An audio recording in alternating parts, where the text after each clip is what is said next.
So I came across this article and I want to share it with you because it really does highlight it really connects the dots for all of the regime change wars that we've experienced since 2000. And I mean, everything is as clear as day. I mean, it's absolutely clear what is going on, and it all comes down to the petrodollar.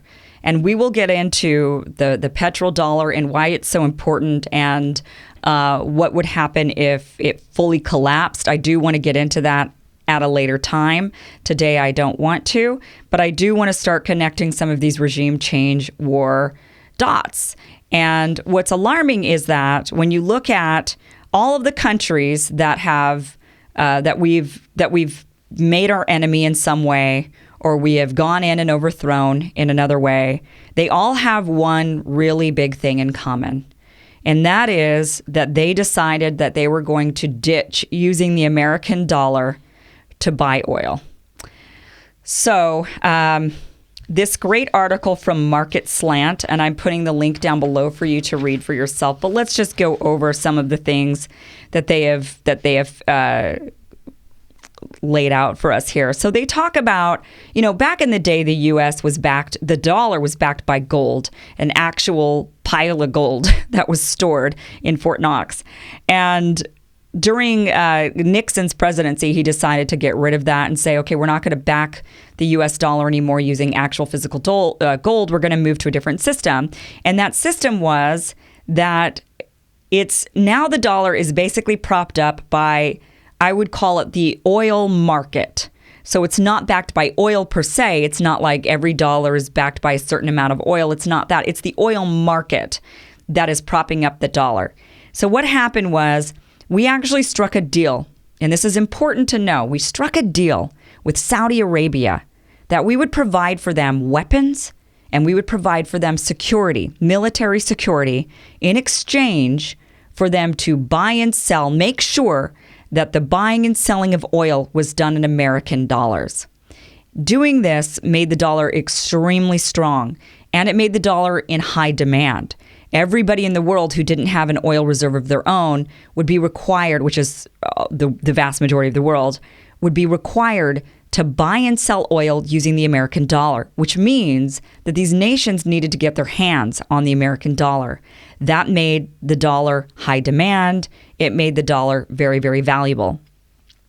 Like I said, that's a whole different story that we're going to get into later of what happens if the dollar is devalued. I'm sure you can imagine, but that is a different topic for another day that I don't want to explore. Right now, I just want to get into connecting these regime change war dots. So, in essence, the deal was the U.S. would agree to military sales and defense of Saudi Arabia, it says here, in return for all oil trade being done in U.S. dollars. So, the relationship between oil and currency gives the dollar its value, and that is the essential thing to know. One by one, certain nations started to say, we don't like this deal. And we don't want to have to acquire American dollars, which cost maybe a lot out of our currency because they have to do an exchange. And maybe the exchange rate is really ridiculous for a particular nation. And it's causing them to spend a lot more on the oil than they normally would because they first have to take their currency, turn it into U.S. dollars, and then they can buy oil. And that can be very, very expensive for a nation. So especially if they're like, why can't I just buy the oil using my own currency? Why can't I buy oil using gold, gold-backed currency or whatever? So one by one, certain nations started to say, we don't really like this, and we're going to come up with a different solution. Now, some of these nations came up with the solution of using the Chinese yen. Some of them came up with the solution of creating their own currency that would be backed by actual gold again in order to buy and sell oil. Some of them, that was pretty much the two options there. I mean, I think some maybe have said that they would try to use the euro, and that would be maybe something that they could possibly do. Now, the nations, this is where we connect the dots. The nations that said, this is the plan, this is what we're going to do. These nations are, Iraq was the first. Then there was Iran and Libya and Venezuela and China and Russia.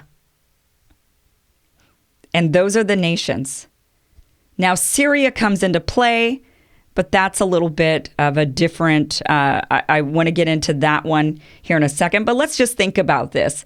The nations that said, we no longer want to use the US dollar to buy and sell oil: China, Russia, Libya, Iraq, Iran, Venezuela. So it's pretty clear what's happening when you see this list. I mean, it just smacks you in the face what's happening here. There are no other countries that I know of. Maybe there are some more, and you can comment down below or send me an email. Go to my website, KimIverson.com, and tell me about, I could be wrong, tell me some other nations that maybe decided that they were going to drop using the US dollar to buy and sell oil.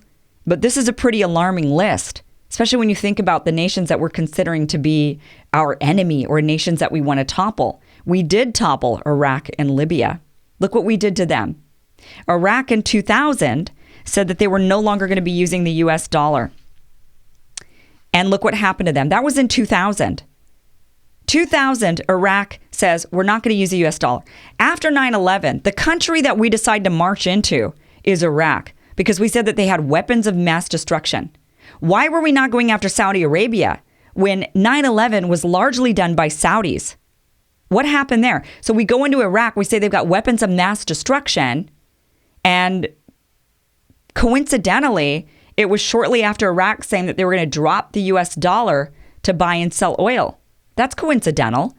Why weren't we marching into Saudi Arabia, considering they were the ones who funneled the terrorists into our country to attack us? What's that about? And now we're claiming human rights abuses in Syria and Venezuela. And that's why we've got to go after Venezuela and Syria. And meanwhile, Saudi Arabia took a man and used a bone saw to hack him into pieces. And yet that's not a human rights violation? Because I don't remember a story of Maduro doing that. Do you? I don't have any stories of that. When I look up what human rights abuses Maduro has committed, I can't find anything. I really can't. And I've looked. What I find I found a ridiculous article from the Washington Post saying that a human rights abuse was they had detained a woman for days. But why did they detain the woman for days? They said, oh, they've detained this woman for days and they won't let her leave the country. She was being accused of trying to assassinate Maduro. So believe me, if somebody came into the United States, attempted to assassinate our president, I absolutely guarantee you that we would detain them and not let them leave the country. That is not a human rights abuse.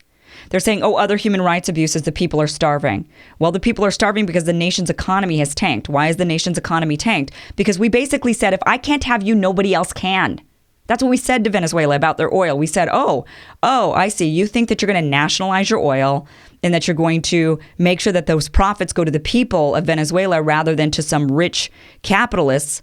Okay, well, no, if we can't have it, then no one can.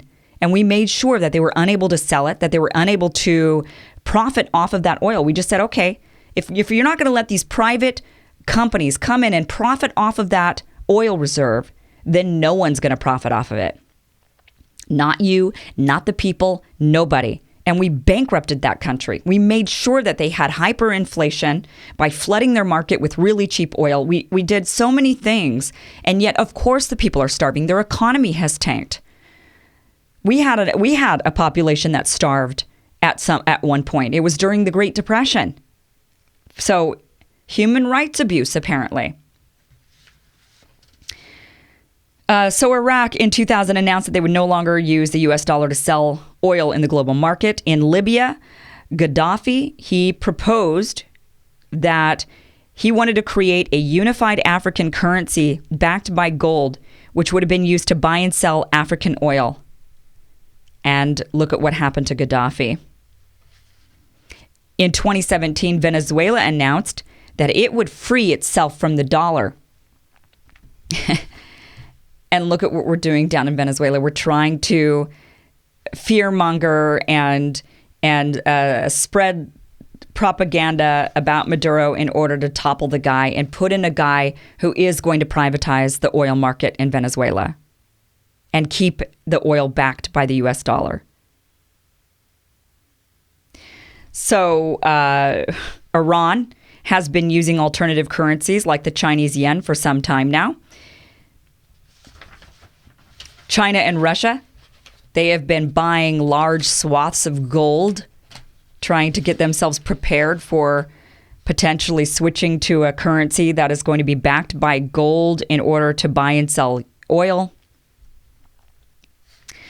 So when you look at the nations who have announced that they're going to be dropping the U.S. dollar, we see a very strong common denominator there. And, and here we are, we're saying that Iran, we're going to drop the nuclear deal with Iran and potentially demonize them and potentially go after them. We're doing this in Venezuela. We're demonizing them and we're going to go after them. We did it in Libya. We did it in Iraq. China and Russia, we've just turned them into the enemy over and over again. China, Russia, China, Russia.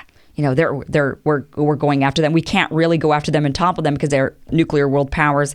So we don't have the same ability to go in and do to them what we did in Libya and Iraq and what we're doing in Venezuela and what we will surely try to do in Iran.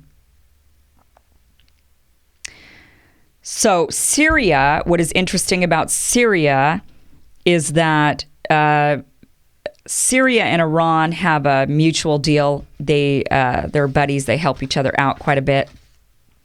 But Syria has to do with a gas pipeline. Basically, there were two competing pipelines that were proposed, and both of them need to go through Syria.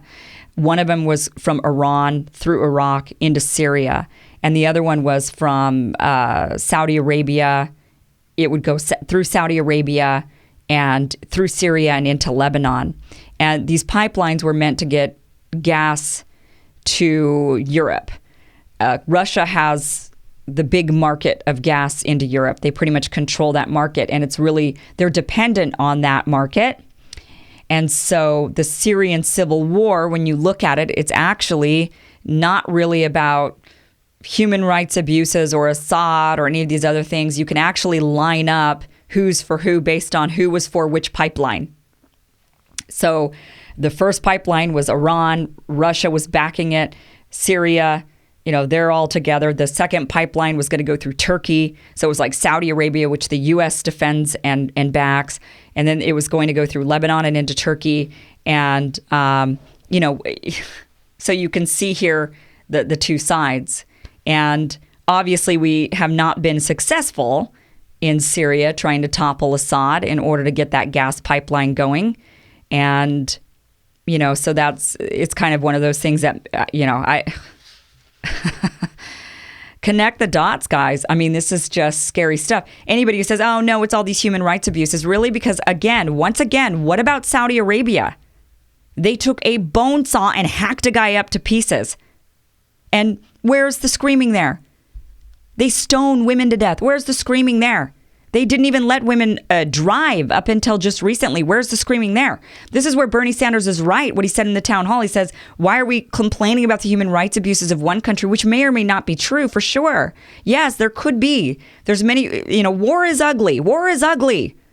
In Syria, sure, maybe Assad did a lot of bad things because war is ugly. No matter how you slice it, it's ugly. Both sides do bad things. The Vietnam War, you know how many bad things American troops did? A lot. Because war is ugly. You can't just point at people and say, well, you're the bad guy because you did human rights abuses. Everybody does human rights abuses in war. I'm not excusing it by any means, but that's the reality of it. So why are we not screaming at Saudi Arabia for their obvious human rights abuses? Well, it's because they get a pass. They get a pass because they're the ones controlling the oil market. They're controlling the fact that it's being used, that the U.S. dollar is the required currency. And because of it, Saudi Arabia gets away with hacksawing a guy up into pieces and blowing up the World Trade Center. They get a pass for this stuff. That goes to show how important this petrodollar is. And we will get into that in a future show. What are the implications of that petrodollar crashing? If the U.S. dollar is no longer propped up by it, what happens? because it could be devastating for this country. So devastating that they're willing to kill. They're willing to kill, and they're willing to turn a blind eye to other murders in order to protect it. So what is up with that? And we're going to talk about that sometime in the near future. Okay, I need to move on with the show here. Coming up, the Born Alive Abortion Survivors Protection Act bill was downvoted in the Senate. They said no to this. It's now caused outrage amongst the conservatives. The right-wingers are going crazy. We can absolutely we can assure that this is going to be an election fight in 2020. We're going to talk about that. That is coming up next. Hit this. Now's the time.